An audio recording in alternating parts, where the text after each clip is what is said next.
The feelings are strong in this one.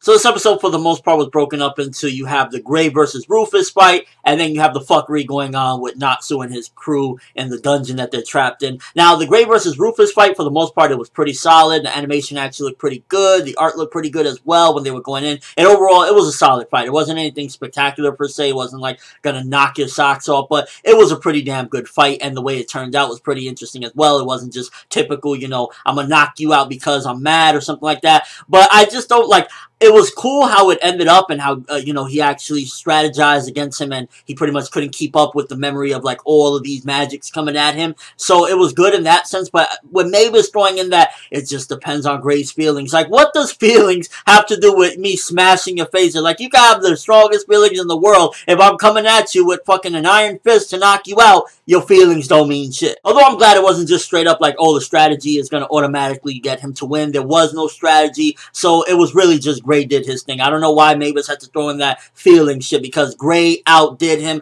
out-strategized him in the end, and it was well done. So Mavis just throwing in that feeling shit, it was just like irrelevant to the whole thing, because he could have the strongest feelings in the world, but it didn't amount to shit if he fucked him up. And had the entire episode just been that fight, I probably would have said, yeah, it was a lot greater than what I'm like thinking right now, because throughout the fight, you're going back in, and a big chunk of the episode was Lucy and Mirajane walking around naked, trying to use a strategy to basically get the guards horny so that they can, like, trick them or something like that, get them to come out, and then they'll beat them up or something, or get them to let them out or something like that. And it was just like, while it's funny, it's taking away from the serious moment, and it's taking away from some good moments, because in this episode as well, we got a little bit of character development with Jubia, her pretty much putting her feelings to the side, saying, you know what, I care for him, but I have to understand that he's a man and he's going to do this by himself, and I have to stick to the strategy. So that was good character development for Jubia, not just running in, "G'day, Sama," and just going to help him. I like that. But then, like, you're cutting in between with, like, Lucy and Mirajane walking around damn near naked inside of a cave, and while that's great to look at,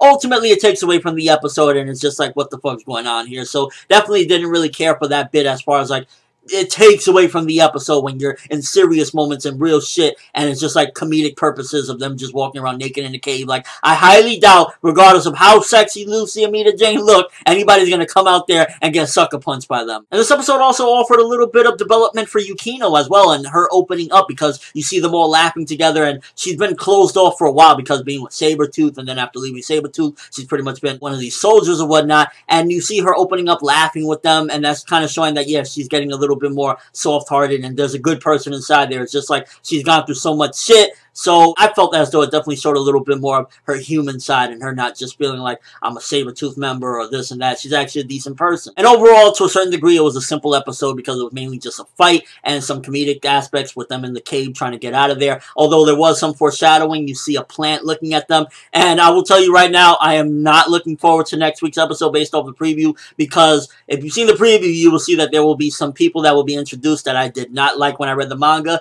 Maybe the anime could change something, because that's something that the anime always does. It makes me feel a little bit better about something, because I always say I like the anime over the manga. But as of right now, I am really not looking forward to next week's episode based off the foreshadowing of what was going on with that plant looking at them, and what I saw based off the preview who's going to be introduced next week in the episodes. And I'm just like, I'm not looking forward to that. But as a whole, this episode, it was a good episode for what it did. It finished the fight between Gray and Rufus. Gray won on his own accord. I don't know what was all those feeling shit. There was no feelings in there other than Gray fucking feeling satisfactory over kicking this dude's ass and getting revenge. And also the character development with Jubia and a little bit of Yukino as well. That was some good stuff for them. Didn't really need that at all. It was kind of pointless to have the Lucy and Mirajane stuff, them walking around butt-ass naked. It was supposed to be funny, but at the end of the day, it was just like ecchi moments. Nah, we don't need that. So taking everything into account, I give this one a 7 out of 10. It was a good one. It was like, those are those fairy tale aspects where it's hit or miss. Sometimes it can be funny, sometimes I'll knock your socks off, but in the midst of a huge battle for Gray, and just overall, like, I feel one of the things that this episode reminded me is that